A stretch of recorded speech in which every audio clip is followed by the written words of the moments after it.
할렐루야. 하나님 앞에 감사 영광의 박수 올려드리겠습니다. 네. 옆에 분하고 인사하겠습니다. 잘 오셨습니다. 네, 잘 오셨습니다. 오늘도 주님의 말씀과 은혜 안에서 새로운 하나님의 말씀의 좌표를 잘 받으시기 바랍니다. 오늘 본문 말씀 보겠습니다. 요한복음 8장 31절 32절 말씀 합독하시겠습니다. 그러므로 예수께서 자기를 믿은 유대인들에게 이르시되 너희가 내 말에 거하면 참으로 내 제자가 되고 진리를 알지니 진리가 너희를 자유롭게 하리라. 지난주에 우리 야외 예배 가서 이 말씀에 대해서 말씀을 나누었습니다.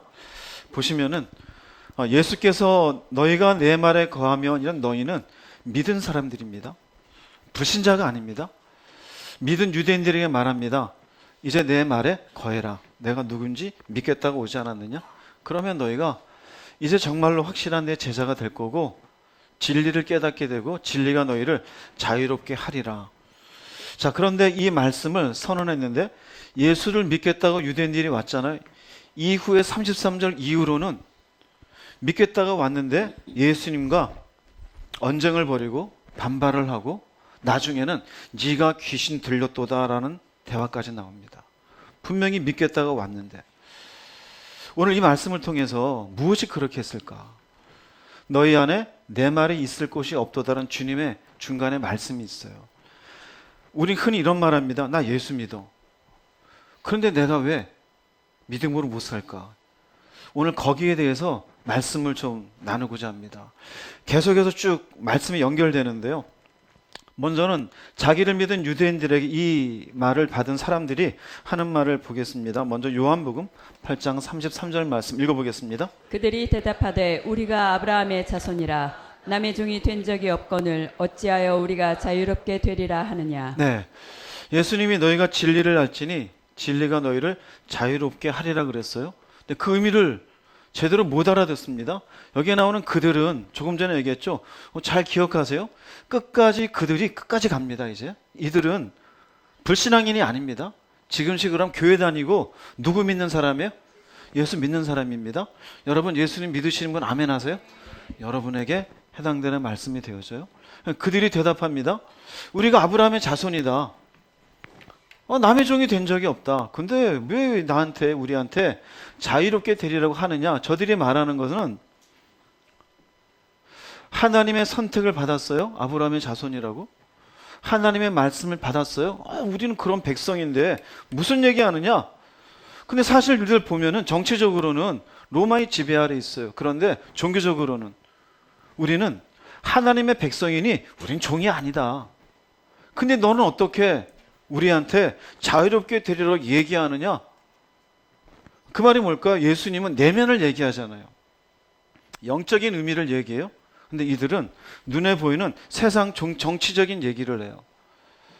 우린 종된 적 없다. 근데 네가 하는 말이 잘못된 거 아니냐? 그렇게 얘기합니다. 그랬더니 예수님이 그 뒤에 34절 말씀 읽어보겠습니다. 예수께서 대답하시되 진실로 진실로 너희에게 이르노니 죄를 범하는 자마다 죄의 종이라. 정치적으로는 로마의 지배 아래 있지만 무슨 말이냐? 우리는 종이 아니다. 왜? 종교적으로는 하나님의 백성이니까. 하나님의 백성이라는 게 뭐가 돼 있어요? 굉장한 계급이 돼 있죠. 근데 주님은 뭐라 그래요?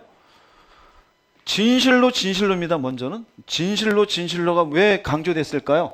이건 틀림없는 얘기다. 이거. 내가 너희들에게 얘기하는데 죄를 범하는 자마다 죄의 종이다. 즉 아브라함의 자손이라고? 그런데 아브라함의 자손이라도 죄에 지배당하는 삶이라면 누구의 종이다? 죄의 종이다 이거예요. 죄의 종이다. 굉장한 자부심이 있어요. 지금 예수를 믿겠다고 온 사람들이 자유의 의미를 모르고 있어요. 예수님 얘기합니다. 그래? 근데 지금도 죄에 지배당하고 있지? 넌 그냥 죄의 종이야. 그리고 얘기합니다. 8장 37절 말씀 그 다음 읽어보겠습니다. 나도 너희가 아브라함의 자손인 줄 아노라. 그러나 내 말이 너희 안에 있을 곳이 없으므로 나를 죽이려 하는도다. 나도 너희가 아브라함의 자손인 줄 안다. 여기 너희는 어떤 사람이에요? 예수를 믿는 사람이에요. 이거 계속 반복된다 그랬습니다. 그런데 내 말이 그러나 그럽니다. 조금 전에 나온 건 죄를 범하는 자마다 죄의 종이라 그랬잖아요. 아브라함의 자손일지라도 이유를 얘기하는 거예요. 내 말이 너희 안에 있을 곳이 없대. 이 곳이 없다는 의미는요, 장소예요. 땅을 얘기해요. 즉, 내 말이 너희 마음에 자리할 장소가 없다요. 이 말의 의미는 영어로 보면 좀 더 직관적인데요. You have no room이에요. 방이 없어요. For my word. 내 말이 너희 마음속에 들어갈 장소가 없다 이거예요. 자, 이 말은 주님의 말씀은 이해를 했을까요? 안 했을까요? 이해는 했어요.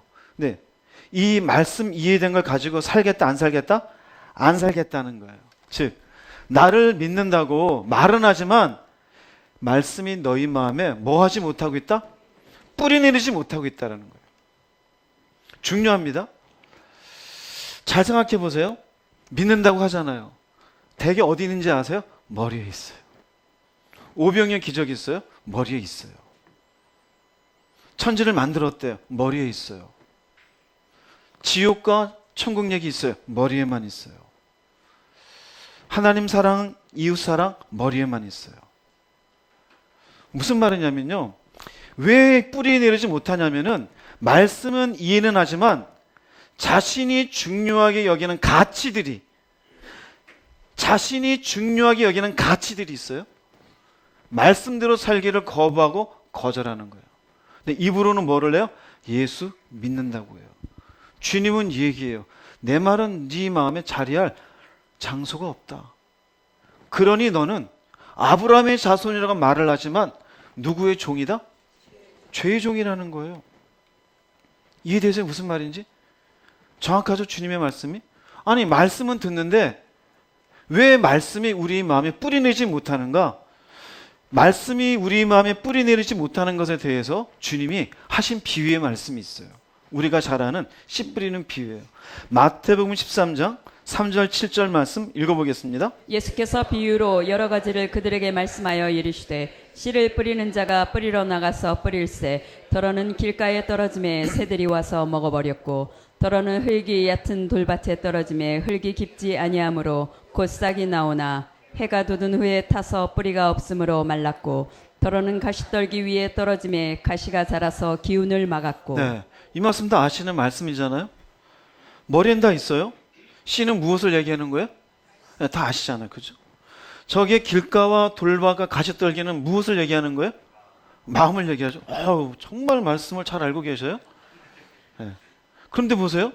말씀이 떨어졌는데 길가에 떨어진 건 새들이 와서 먹어버렸대요. 주님이 나중에 제자들에게 설명해 주어요. 뭐라고 설명하냐면요, 새들이 와서 먹었는데 악한 자들이래요. 악한 자들이 와서 뿌려진 말씀을 빼앗아 갔대요. 무슨 말이냐면요, 우리가 지금 예배 드리잖아요. 말씀을 듣는데 어떻게 그렇게 살아? 이웃 사랑하라고? 말도 안 돼. 용서를 70번씩 7번? 안 되지.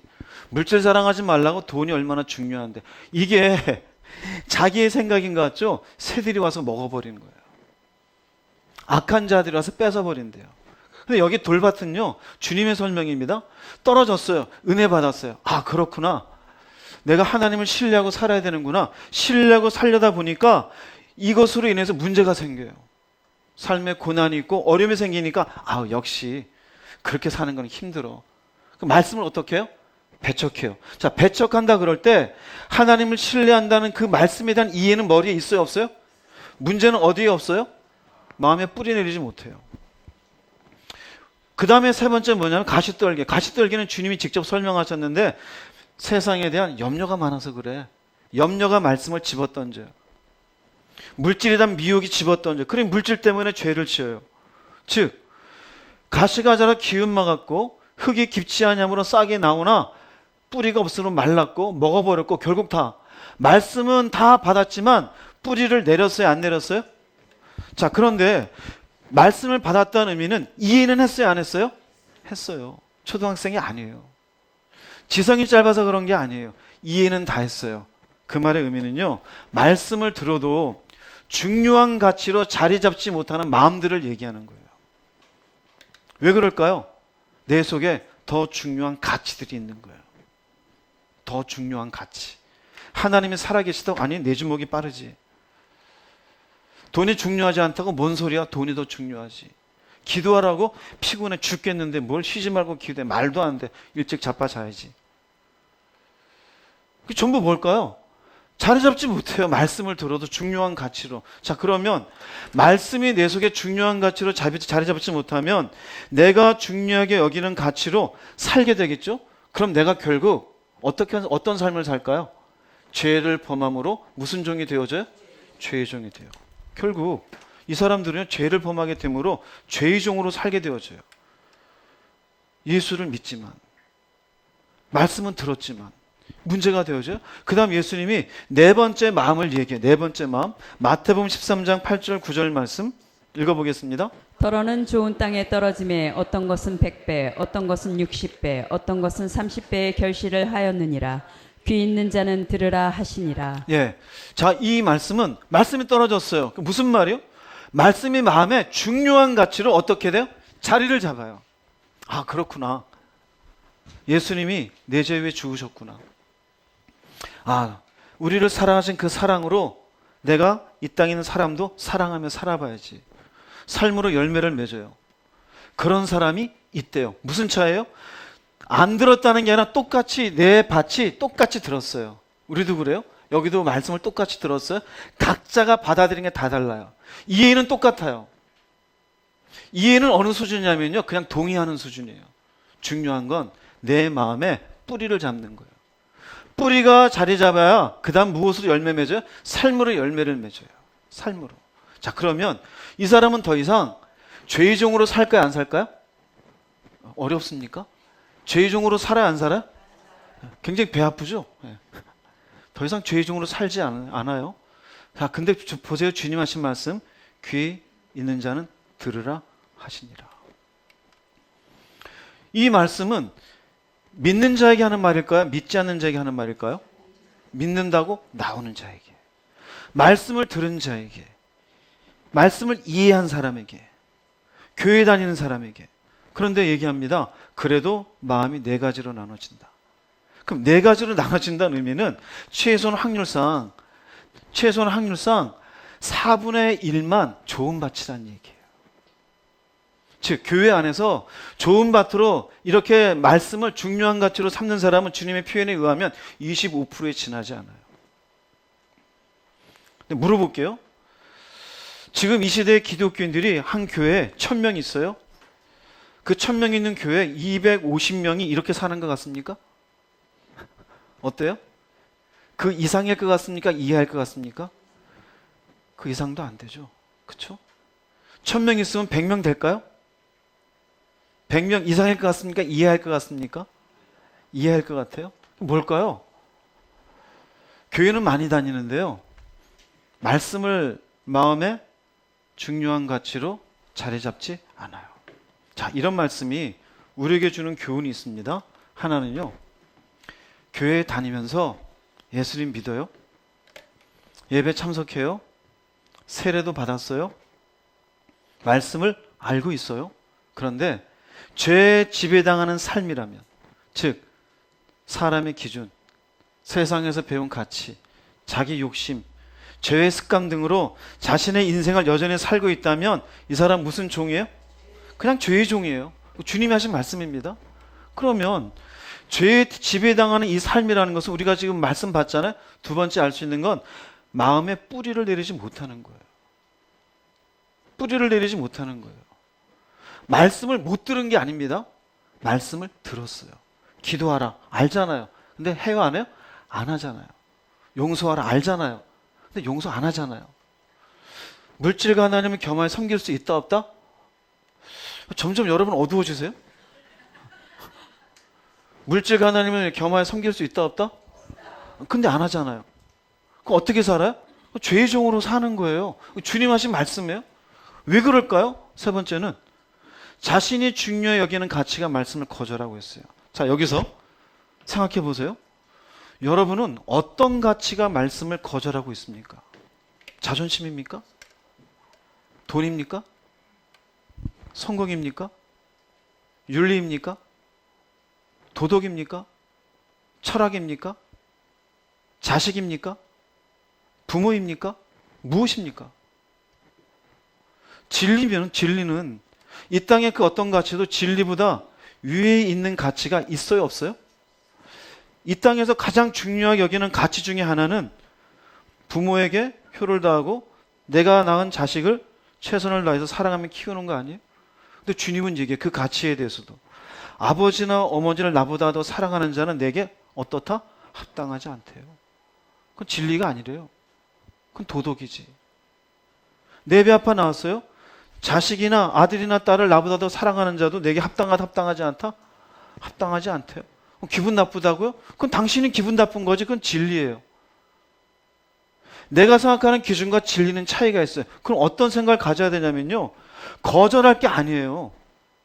좋은 밭은요, 받아들여요. 나 교회 다닌다고, 나 예수님 믿는다고, 나 세례 받았다고. 그럼 뭐합니까? 말씀이 마음에 뿌리를 내지 못하고 있다면 주님이 얘기했잖아요. 나도 너희가 아브라함의 자손인 줄 안다. 그러나 죄를 범하는 자는 죄의 종이니라. 주님의 말씀이에요. 왜 죄를 짓고 사냐? 말씀을 거절하고 있으니까. 내가 살아보니까 이런 이치가 더 중요해.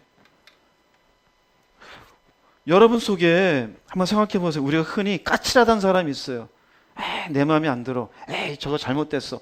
늘 보면 뭔가 시비 거는 사람들이 있어요. 뭐 때문에 그럴까요? 말씀이 아니에요.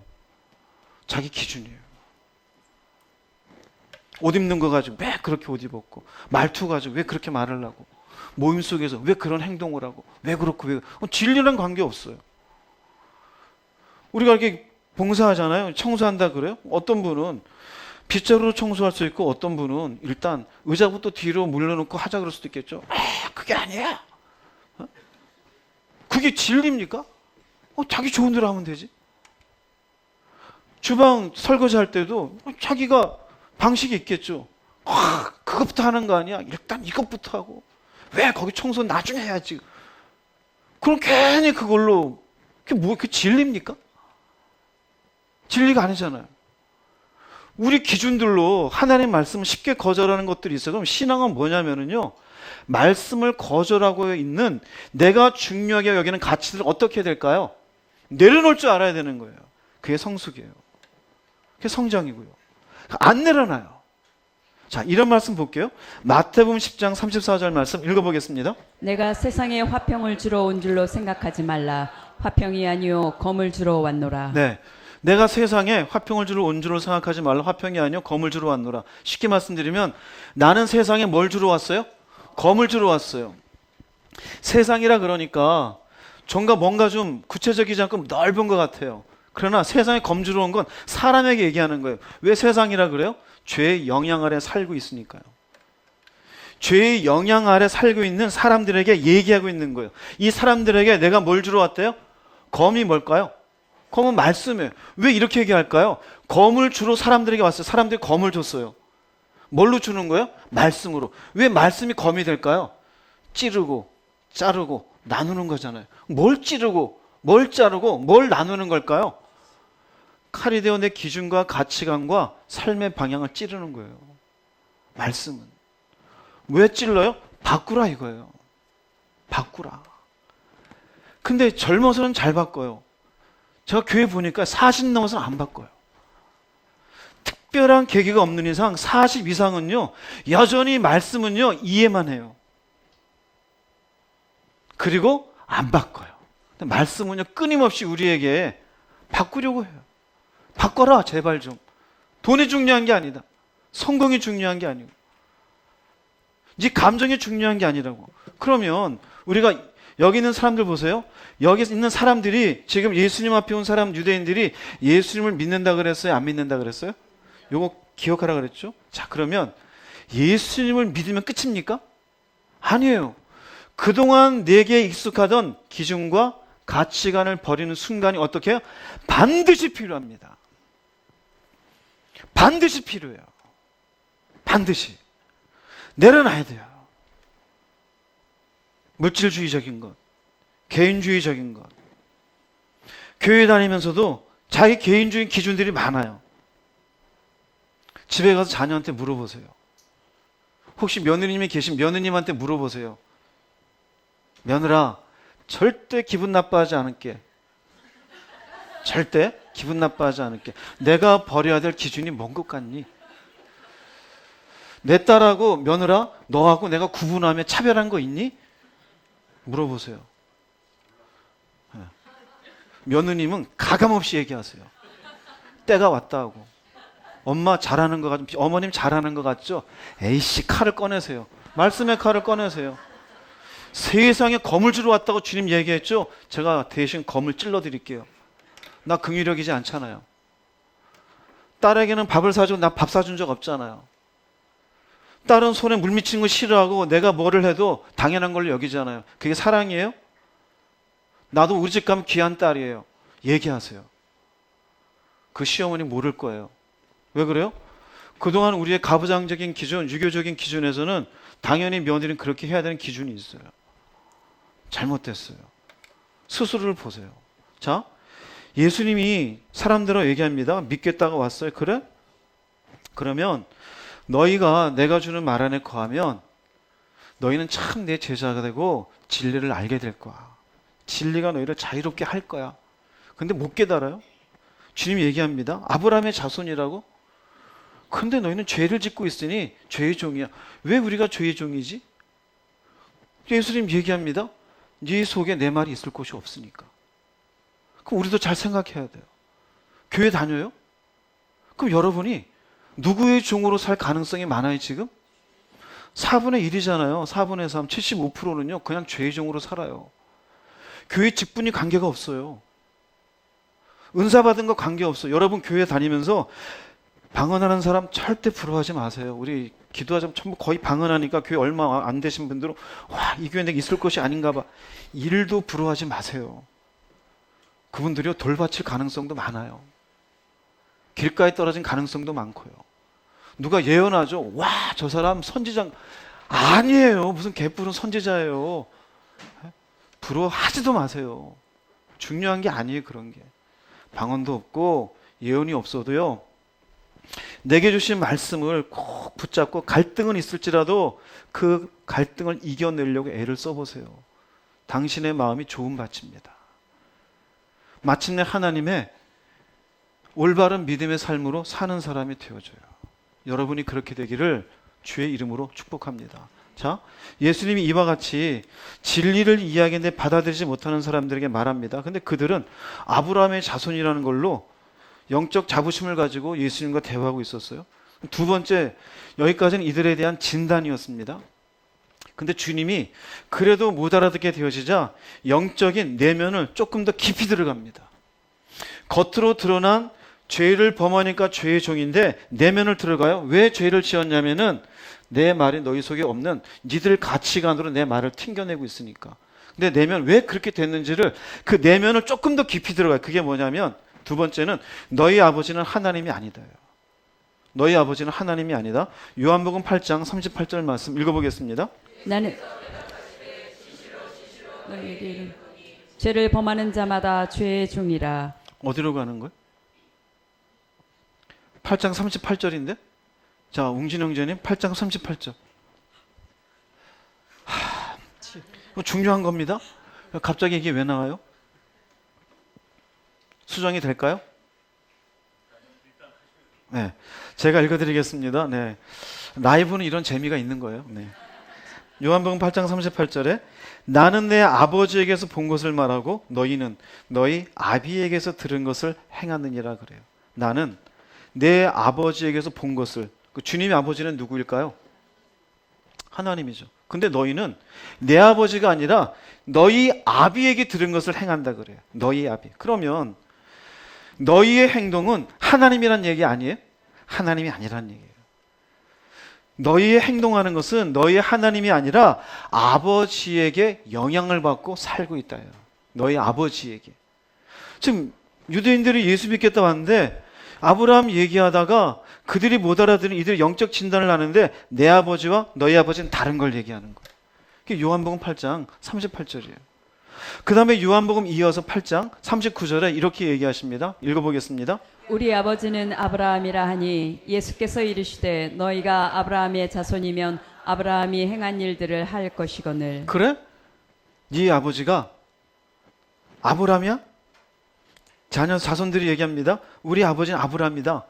너희 아버지가 하는 대로 행하는데, 그래 우리 아버지는 아브라함이다. 그래요? 그래? 근데 너희가 아브라함의 자손이면 아브라함이 행한 일들을 해야 되는 거 아니냐? 즉 아버지가 아브라함이면 하나님의 말씀에 뭐하고 살아야 돼요? 순종하며 살아야 되지 않느냐? 순종이 나옵니다. 이제 순종이라는 의미는 말씀을 귀하게 여기고 내 가치를 내려놓고 그 말씀을 우선해서 삶으로 나타나는 겁니다. 그리고는 8장 39절이잖아요. 40절에 이렇게 말씀하십니다. 읽어보겠습니다. 지금 하나님께 들은 진리를 너희에게 말한 사람인 나를 죽이려 하는도다. 아브라함은 이렇게 하지 아니하였느니라. 네, 우리 아버지는 아브라함이다. 그러니까 주님께서 그들의 영적인 문제를 설명하는 겁니다. 그래? 그러면 지금 하나님께 들은 진리를, 이 들은 진리는요, 시작되는 지금 파생된 문제점은 사람들이 예수님께 찾아와서 믿는다고, 그리고 하신 요한복음 8장 31절 32절이에요. 너희가 내 말에 거하면 참으로 내 제자가 되고 진리를 알지니 진리가 너희를 자유롭게 하리라. 중요한 건 믿는다고 왔어요. 내 말에 거하면입니다. 내 말에 거하면. 이게 중요합니다. 근데 못하겠다는 거죠. 즉 지난주에 말씀드렸어요. 이건 홀드하는 거라 말씀드렸습니다. 붙잡는 거예요. 말씀을. 근데 말씀을 붙잡고 살지 못하겠다고 하니 이들이 이 진리를 너에게 말하는데 왜 날 죽이려고 하느냐? 내가 뭐 잘못된 얘기를 했느냐? 아브라함은 이렇게 하지 아니하였느니라. 아브라함은 순종했어요. 하나님이 하신 말씀이라면 본토 친척 아비집을 떠나라 그러니 순종했어요. 네 자녀를 모리아산에 올라가서 제물로 바치라 그랬으니 죽은 자 가운데서 다시 살려질 줄 믿고 아들 이삭을 제물로 바쳤어요. 순종이 있었어요? 없었어요? 순종이 있었어요. 아니 너희들은 내가 얘기해 줬으면 말씀을 붙잡고 살면 되잖아. 근데 그 말씀을 제대로 받아들이질 않아요? 그리고 아브라함이 우리 아버지라 그래요? 아니, 아브라함은 이렇게 하지 않았어. 하나님이 주신 말씀이 있으면 이해가 되지 않더라도 그 말씀에 순종하는 게 있었어. 그리고 이어서 이렇게 이야기하십니다. 8장 41절 읽어보겠습니다. 너희는 너희 아비가 행한 일들을 하는도다. 대답하되 우리가 음란한 데서 나지 아니하였고 아버지는 한 분뿐이시니 곧 하나님이시로다. 네. 그런 다른 아버지를 얘기합니다. 너희는 너희 아비가 행한 일들을 하는도다. 아브라함도 너희 아버지 아니다 이거예요. 하나님도 너희 아버지가 아니고. 그랬더니 얘기합니다. 우리가 음란한 데서 나지 아니하였고 아버지는 한 분뿐이시니 곧 하나님이시로다. 이 말의 의미는요, 너희 아버지가 불순종한 것처럼 너희도 죄의 종으로 사는도다는 얘기예요. 너희 아버지가 불순종한 것처럼. 그러니까 지금 이 말을 듣고 대화하고 있는 유대인들이 헷갈리고 있는 거죠. 도대체 이 아버지가 도대체 무슨 얘기를 하는 건가? 그래서 얘기합니다. 아버지는 하나님이다 얘기해. 우리 아버지는 하나님이다. 즉 음란한 데 나지 않았다는 의미는 우리는 하나님의 언약 백성이며 하나님만이 유일한 아버지라고 얘기해요. 자, 우리 식으로 얘기할게요. 믿음 없는 자에게 주님이 와서 얘기한다 생각합시다. 너가 나를 믿느냐? 예, 예수님 믿습니다. 근데 왜 내 말대로 살지 않느냐? 아, 살다 보니 이런저런 일이 있어서요. 너는 죄의 종이니라. 내가 왜 죄의 종이에요? 넌 죄의 종이야. 내가 주는 말을 네가 마음에 품고 살지 않으니까. 저 교회 열심히 나오는데요? 아니, 그렇더라도 죄를 보면 죄의 종이야. 한마디 더 하는 겁니다. 근데 너는 네 아버지를 배워서 네 아버지대로 하는 거야. 내 아버지는 하나님인데요? 우리 식으로 얘기할게요. 나 하나님 믿어요. 나 교회 다녀요. 나 예수님이 내 죄 위에 십자가 지신 거 나도 믿어요. 나도 기도해요.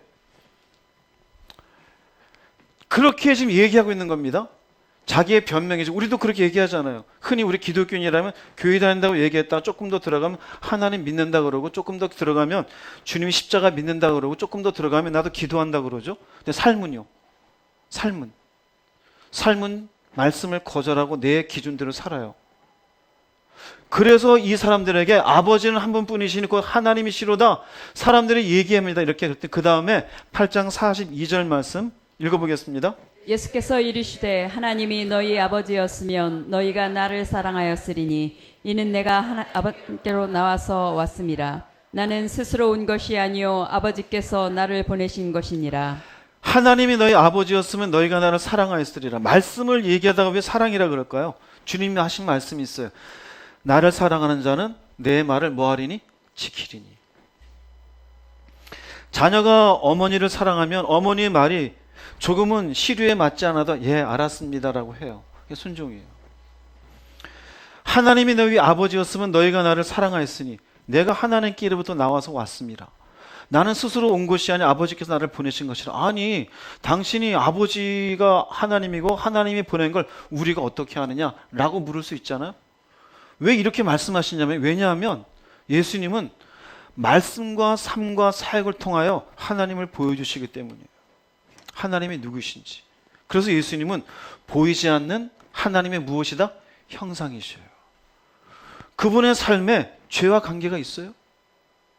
그분의 사역에 귀신을 쫓으시고 병을 고치시고 십자가를 지신 것, 이 모든 건 하나님이 누구신지를 보여주신 것이에요. 주님의 말씀에 인간적인 기준이 있어요? 자기 이익을 위한 것이 있어요? 없어요. 그 예수님 얘기합니다. 41절 조금 전에 봤었죠? 우리 아버지는 하나님입니다. 하나님이 너희 아버지야? 그럼 나를 왜 몰라? 내가 너희들에게 주는 말과 내 삶의 사역이 하나님 보여주는데, 그 말의 의미는 뭘까요? 하나님 너희 아버지 아니야. 우리에게 뭔지 알아요? 교회 다니고 주여 그러죠. 난 너희 주가 아니야. 아버지 그러죠. 난 네 아버지가 아니야. 어떤 사람에게? 교회는 다니나 말씀을 마음에 붙들고 살지 않는 사람에게. 이해됩니까? 무슨 말인지? 자, 그러면 이들이 궁금하겠죠? 믿겠다가 왔는데 지금 너무나 황당한 소리를 들었잖아요. 하나님이 아버지라는데, 아니, 하나님은 너희 아버지가 아니라는 거예요. 예수님께서 조금 더 깊이 들어갑니다. 영적인 진단이에요. 이유가 뭘까? 문제가 뭘까? 마치 광부가 깊이 광석을 캐기 위해 들어간 것처럼 이들의 내면을 깊이 들어가요. 그러면 누가 아버지라는 얘기지? 주님이 직접 얘기하셔요. 이거 중요합니다. 요한복음 8장 44절 읽어보겠습니다. 너희는 너희 아비 마귀에게서 났으니 너희 아비의 욕심대로 너희도 행하고자 하느니라. 그는 처음부터 살인자요 진리가 그 속에 없으므로 진리에 서지 못하고 거짓을 말할 때마다 제 것으로 말하나니 이는 그가 거짓말쟁이요 거짓의 아비가 되었음이라. 너희는 너희 아비 마귀에게서 났다. 너희 아버지는 누구다? 마귀예요. 왜 그럴까요? 마귀에서 났다는 의미는 아비의 욕심대로 행하기 때문이에요. 교회 다녀요. 예수 믿어요? 그런데 아비의 욕심대로 살면 결국 너희 아비는 마귀라는 얘기예요. 하나님이 아니에요. 영적 진단이에요. 자, 이렇게까지 얘기하면은 어떤 분들 그래, 목사님 역시 세게 하셔. 제가 센 게 아닙니다. 예수님이 어마어마하게 세신 분이에요. 유대인들이잖아요. 이들은요, 하나님 그러면 목숨 걸고 자신의 인생을 바치는 사람들이었어요. 지금도 이스라엘이 왜 저럽니까? 팔레스타인, 이 땅은 하나님이 약속한 땅이다 이거예요. 가끔 신문지상에 성모 마리아라든지 예수님 거기에 막 그냥 안 좋은 담배꽁초 물리고 하잖아요. 왜 그런지 아세요? 인정하지 않아요. 하나님 위에는. 유일신 오직 하나님밖에 없다라는 거예요. 정통 유대인들은 그래요. 지금도 이런데 이 당시에 하나님에 대한 영적 자부심이 가득한 그들에게 이렇게 얘기하는 것은요, 그야말로 돌맞을 일이에요. 돌맞을 일이에요. 탈무드에 뭐라고 쓰여 있느냐면요, 아담과 하와를 깨웠던 것은 뱀이잖아요. 뱀이 있으면요, 그 뱀을 너무너무 싫어요.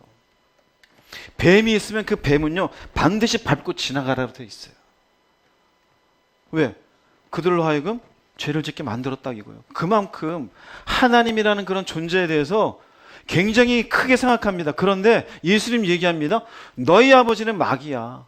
마귀가 하는 대로 네가 하고 있으니 너는 마귀의 자식이다라는 얘기예요. 자, 그러면 요 말씀을 생각하시면서 요걸 정리해 드릴게요. 마귀의 특징을 주님이 얘기하셨어요. 특징이 하나 뭐냐면요, 욕심대로 합니다. 마귀의 특징입니다. 자기의 욕심대로예요. 처음에 마귀도 하나님의 피조물이에요. 하나님이 만드신 아름다운 천사였습니다. 이사야 14장에 이가 어떻게 하나님의 피조물 가운데 쫓김당하게 되어졌는지 표현하는데, 한 구절만 보자면은 하나님의 무별 위에 내 자리를 높이리라. 하나님보다 높은 자리에 앉고 싶어하는 뭐가요? 교만이 있었어요. 욕심은 뭡니까? 하나님보다 높은 자리, 자기 중심성이에요. 욕심이에요. 자기 중심대로 한다 이거. 내가 하고 싶은 대로. 내가 하고 싶은 대로. 두 번째 마귀의 특징은 진리가 그 안에 있다 없다? 없다 그랬잖아요. 마음에 진리가 없어요. 진리가 없다는 의미는 뭘까요? 진리를 받아들여 안 받아들여? 안 받아들여요. 그럼 진리는 알까요? 모를까요? 알아요. 알아요. 압니다, 여러분. 진리 알아요. 근데 뭡니까? 받아들이지 않으니까 말씀에 불순종해요. 태초에 인간에게 하나님이 있습니다. 동산 중앙에 선악을 알게 한 나무는 먹지 말라. 이걸 마귀가 알아요, 몰라요? 알아요. 근데 그걸 싹 바꿨을 뿐이죠. 자, 마귀의 특징 두 번째, 진리가 없어요. 진리를 받아들이지 않고 불순종해요. 세 번째는 무엇을 해요? 거짓을 말해요. 거짓을. 이거 처음에 마귀가 하와를 미혹할 때 모습입니다. 반드시 죽으리라 그랬는데 결코 죽지 아니하리라 창세기 3장 4절에 나와요. 거짓말이에요. 이게 뭘까요? 그래서 마귀를 뭐라 그래? 거짓의 아비라 그래요. 지난번 설교할 때 얘기했죠? 우리는 세상에 있는 것들이 사실은 진리가 아니라 거짓 기준이라고요. 거짓 기준의 시작이에요. 자, 이 모든 게 어디서 파생돼요? 욕심이에요. 욕심을 위해서 진리를 거절해요. 거절한 대신 뭐를 만들어요? 거짓 기준으로 말씀에 대해서 부정하는 합리화를 만들어내요. 먹고 살아야 되니까. 애 키워야 되니까. 내가 기분 나쁘니까. 나를 무시했으니까. 이해됩니까? 자기의 욕심을 위해서 진리도 무시하고 진리를 무시한 것에 대한 자기 합리화로 거짓 기준을 만들어낸다고. 이게 마귀의 특징이에요. 그런데 예수님 얘기합니다. 너희 아버지는 하나님이 아니야. 너희 아버지는 마귀야. 이 말의 의미는 뭘까요? 너희는 마귀의 특징대로 살아간다 이거예요. 마귀의 특징이 뭐예요? 욕심을 위해서 진리를 안 받아들여요. 그래서 자기 합리화를 위해서 거짓 기준을 만들어놨어요. 그러니 마귀가 아버지이지 하나님이 아버지가 될 수 있다 없다? 될 수 없어요. 결코 될 수 없어요. 즉 우리에게 적용하자면요. 예수를 믿어도 자기 욕심에 이끌려 말씀에 불순종하며 사는 사람은 아버지가 마귀라는 얘기가 아니라 마귀의 영향 아래에 있는 겁니다. 할렐루야? 마귀의 영향 아래에 있어요. 하나님이 은혜를 베풀어 주었어도 마귀의 영향을 받을까요? 안 받을까요? 받아요. 받아요. 말씀을 알까요? 모를까요? 알아요. 그 마귀의 영향을 받으면 어떻게 될까요? 무엇을 불순종하게 되어져요? 말씀에 불순종하게 되어져요. 근데 아는데 안 사는 거예요. 해야 되는데 안 하는 거예요. 그게 내 생각이라 생각해요. 근데 주님의 말씀에 의하면 그 마귀의 영향이라는 거예요. 요 영향받은 사람들 대표적인 케이스를 보여드릴게요. 창세기 3장 5절 말씀 읽어보겠습니다. 너희가 그것을 먹는 날에는 너희 눈이 밝아져 하나님과 같이 되어 선악을 알 줄 하나님이 아심이니라. 이게 누가 하는 말일까요? 마귀가 누구한테 한 얘기였어요? 하와에게요. 자 보세요. 선악과를 먹은 날에는 눈이 밝아져서 누구처럼 되어요? 하나님과 같이 된다라는 것은 결국 욕심이 돼요. 이 말을 듣자마자 선악과를 보는데 하와의 눈에 선악과가 달라 보여요. 반드시 죽게 되는 선악과가 아니라 먹음직하고 보암직하고 지혜롭게 할 만큼 탐스러워 보여요. 이게 뭘까요? 탐스럽다는 게 뭐예요? 욕심이에요. 욕심이 들어오면서 진리를 거절하게 되어져요. 선악과를 따먹어요. 어떤 기준이 생겼어요? 탐스러워요. 먹음직하고 보암직하고 지혜롭게 할 만큼. 이게 기준이에요. 왜 우리가 죄를 지어요? 반드시 거기에 합리화가 있어요. 이유가 있어요. 미워하는데 이유 없는 미움이 어디 있어요? 내가 화내는데 이유 없는 화가 어디 있어요? 따져요. 따지는데 이유 없는 따짐이 어디 있어요? 하나님 말씀하는데 왜 거절할까요? 결국 내면은 욕심의 욕심. 또 한 군데 볼게요. 역대상 21장 1절 말씀 읽어보겠습니다. 사탄이 일어나 이스라엘을 대적하고 다윗을 충동하여 이스라엘을 계수하게 하니라. 다윗입니다. 다윗. 다윗이 하나님 앞에 크게 여러 번 잘못하는데 인생 말년입니다. 사탄이 충동질했어요. 이스라엘의 숫자를 세게 했어요. 말씀에 의하면은 이스라엘 특별히 병력을 세요. 그 의미가 뭘까요? 자신이 인생 말년에 나라가 단단하게 세워져 있으니 아하, 이렇게 우리나라가 강건해져 있는 건 이 병력들이 있기 때문이야. 이 숫자에 대한 무엇이 있었던 거예요? 욕심이 있으니 충동질이 먹혀요, 안 먹혀요? 먹혀요. 먹혀요. 먹혀서 이스라엘을 계수하게 되어져요. 이 일로 인해 7만 명이 죽어요. 잘못했다 이거. 왜요? 왜 병력을 의지하냐? 나를 의지해야지. 근데 이 일은 누가 그렇게 한 겁니까? 사탄이. 다윗을 충동질해요. 다윗은 말씀을 아는 사람이 아니에요? 근데 무엇이 이렇게 만들었어요? 욕심이에요. 욕심이 있으니 진리를 부인하게 돼요. 그리고 잘못된 기준을 세우게 되어져요. 여러분 중요합니다. 왜 우리가 말씀 안에 못 사냐면 자꾸 내가 기준을 만들어요. 윤리가 진리가 아니에요. 나한테 인사하는 사람 제비할 시비 좀 걸지 마세요. 인사하건 안 하건 그건 진리가 아니에요. 어린 게 날 보고서 그냥 지나갔어. 괜찮아요. 지나가서 그 사람 무시한 거 아니에요. 별것 아닌 걸로 그러지 마세요. 사탄은요 다윗을 충동질해. 근데 물어볼게요. 다윗의 마음에 충동질할 때 다윗은 사탄이 하는구나 알았을까요? 몰랐을까요? 몰라요. 단지 어떻게 받아들일까요? 내 생각에. 내 생각에. 사탄이 눈앞에 나타난 거 아니에요. 하와를 미혹할 때도 하와 앞에 사탄이 직접 나타납니까? 아니요. 뱀의 모습으로. 우리는 내 생각이라 생각해요. 아니요. 사탄이 충동질하는 거예요.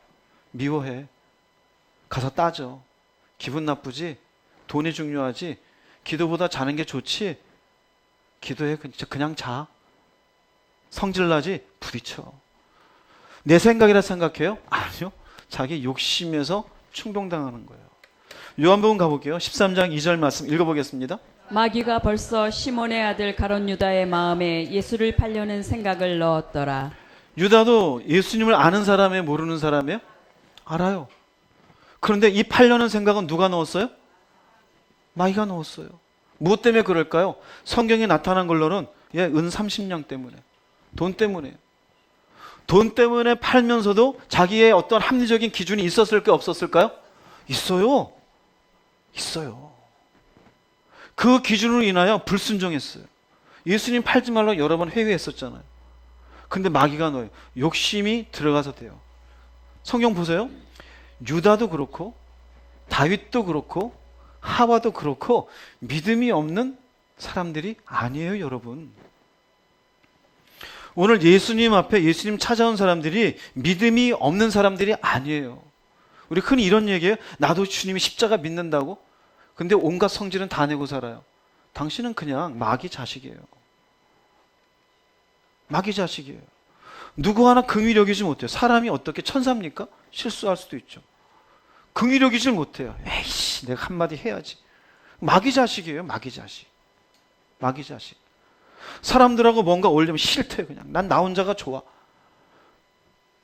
그냥 그 사람은 자기 생각인지 아는데요, 마귀가 생각을 집어 넣은 것이에요.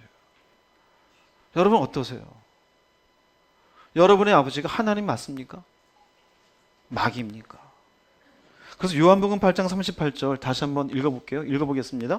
나는 내 아버지에게서 본 것을 말하고 너희는 너희 아비에게서 들은 것을 행하느니라. 자, 그래서 주님은 봤다 그러고 너희는 들었다 그래요.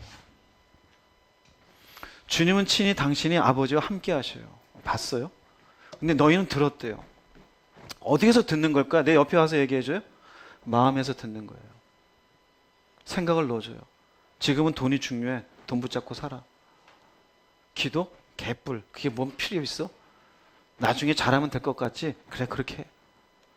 이게 뭘까요? 너희는 마귀에게서 영향을 받아 행하느니라. 여러분 자신 잘 보세요. 마귀에게 잘 사용당하지 않습니까? 내 생각인 것 같죠? 그래서 성경에 이런 말씀이 있어요. 하나님께서는 세상에 지혜 있는 자를 어리석은 자로 여기신다고. 그리고 또 한마디 있어요. 자기 꾀에 빠지는 자니라 그래. 자기 꾀. 여러분 대화할 때 가능한 잘 생각하세요. 내가 왜 화났을까? 왜 기분 나쁠까? 왜 한마디 하고 싶을까? 진리입니까? 기준이? 내 기준입니까? 어떠세요? 집에서 여러분의 아버지, 여러분의 어머니, 남편, 아내 도대체 뭐 때문에 짜증 많이 내세요? 진리입니까? 내 기준입니까? 생각해 보세요. 사실은 마귀에게 영향을 받아서 행하는 거예요. 뭐 때문에 영향을 받을까요? 이해되겠죠, 이제? 마귀처럼. 자기 중심적인 욕심을 치우며 살아가느니라. 자기의 욕심이 있으니 욕심을 근거하는 합리화시키는 기준을 가지고 있고 말씀을 들어도 어떻게 그렇게 살아가 되는 거예요. 안 돼. 그렇게 살 수 없어. 그럼 누구의 영향에 의해서 살아가요? 마귀에게서. 그러면 말씀이 들릴까요? 안 들릴까요? 안 들려요? 안 들려요? 그래서 이어서 주님이 이런 말씀을 합니다. 요한복음 8장 43절 읽어보겠습니다. 어찌하여 내 말을 깨닫지 못하느냐 이는 내 말을 들을 줄 알지 못함이로다. 자, 깨닫지 못하느냐예요. 들을 줄 알지 못함이로다. 깨닫지 못하고 들을 줄 알지 못한다는 건 왜 이해하지 못하느냐가 아니에요. 이해는 해요. 근데 깨닫고 안다는 의미는요, 그 말씀을 통해서 내가 살기로 결정하는 것을 의미해요. 즉 무슨 말이냐면요, 이해를 못하는 게 아니라 거부하는 거예요. 거부하는 거예요. 여러분 이해 다 해요. 이해 다 해요. 근데 거부하는 거예요. 즉 이게 어떤 상태인지 아세요? 예수를 믿고 진리를 들었어요. 근데 깨닫지 못하는 영적 귀머거리 상태예요. 말씀은 들어요. 수도 없이 알아요, 알아요, 알아요. 나도 언젠간 할 거예요. 귀머거리예요. 알아요, 알아요. 기도해야 되는 거, 말씀 봐야 되는 거, 용서해야 되는 거 알아요, 알아요. 근데 안 돼요. 귀머거리예요. 시간을 내야 되죠. 알아요, 안 돼요. 하나님이 기뻐하시는 거, 하나님은 경외해야 되지. 경건생활 가져야 되지. 사랑에 반응해야 되지. 알아요. 근데 안 되는 걸 어떻게 해요? 왜 안 되는지 알아요? 1000년 가보세요. 욕심 때문에 안 돼요. 1000년이 지나도 그대로요. 주님이 하신 말씀이 어떻게 해서 도대체 내 말을 깨닫지 못하냐. 이 말의 의미는 예수님이 이들의 마음을 강제로라도 바꿀 수 있다면 바꿀 수 있겠죠. 근데 인간에겐 자유의지를 주었어요. 내가 욕심을 붙잡고 있으면 하나님도 내버려 두셔요. 중요한 건 진리와 욕심이 있으면 내 욕심이 우선인 거예요. 삶에 대한 내 우선순위가 말씀이 아닌 거예요. 내가 이 땅에서 먹고 사는 문제, 돈의 문제, 윤리의 문제, 도덕의 문제, 내 경험한 가치의 문제, 이게 더 우선이라는 거예요. 그건 귀머거리예요. 그러니 예배를 드리고 똑같이 앉아 있어도 4가지 밭 중에 3밭 중에 하나 들어가는 거예요. 좋은 밭이 되지 못하고. 그럼 주님이 얼마나 답답하실까요? 아니 도대체 왜 깨닫지를 못하냐? 왜 말씀 붙잡고 살라는데 나를 믿는다며 왜 이러고 사느냐? 주님이 이런 말씀합니다. 요한복음 8장 45, 46절 읽어보겠습니다. 내가 진리를 말함으로 너희가 나를 믿지 아니하는도다. 너희 중에 누가 나를 죄로 책잡겠느냐? 내가 진리를 말하는데도 어찌하여 나를 믿지 아니하느냐? 자, 저 너희는 예수를 믿는 사람입니까? 안 믿는 사람입니까? 믿는다고 온 사람이에요. 나를 믿지 아니한도다 의미는 말씀을 붙잡고 살라라는 말씀을 붙잡지 않는 걸 얘기하는 거예요. 예수 당신을 믿겠습니다 찾아온 것을 하지 않고 그래 이제 내 말인 네 안에 거하면 내 제자가 되는 것을 내가 인정해 줄게. 그리고 진리를 알면 자유케 될 거야. 근데 그걸 안 붙잡아요. 그리고 이 말의 의미는 왜 너희가 나를 믿지 않느냐? 내가 진리를 말함으로. 이게 무슨 말이냐면요, 너희가 불편하니까 하기 싫으니까. 그래서 너희가 그 말씀을 마음에 붙잡지 않고 있다 이거예요. 그럼 예수님 얘기합니다. 누가 나를 죄로 책잡긴, 내가 죄 지은 거 있니? 누구든지 죄를 범하면 죄의 종이라 그랬지. 너희는 죄 짓잖아. 내가 죄 지은 것 있어? 없다 이거예요. 그런데 내가 진리를 말하는데 왜 어찌하여 나를 믿지 않느냐? 말씀을 붙잡고 이 말씀 안에서 살아보라는데 왜 너희들은 도대체 나를 믿지 않냐 이거예요. 뭘 표현할까요? 답답한 신경이에요. 왜 답답할까요? 이제는 내가 의지를 써야 되잖아. 의지를 안 써요. 뭐만 하고 있을까요? 그래, 넌 떠들어라. 그래도 나는 돈이 좋아.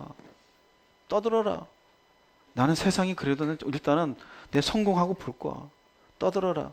저런 인간은 내가 용서할 수 없어. 떠들어라. 하나님을 신뢰하라고? 아니, 내 생각이 맞는 것 같아. 떠들어라. 듣기는 좋네. 근데 예수님도 어떻게 못해요? 어찌하여 나를 믿지 않냐냐. 답답한 신경을 표현합니다. 여러분 어떠세요? 예수님 믿으세요? 믿으신 분 아멘 하세요? 근데 여러분 어때요? 주님의 말씀이 여러분 안에 거할 자리가 있습니까?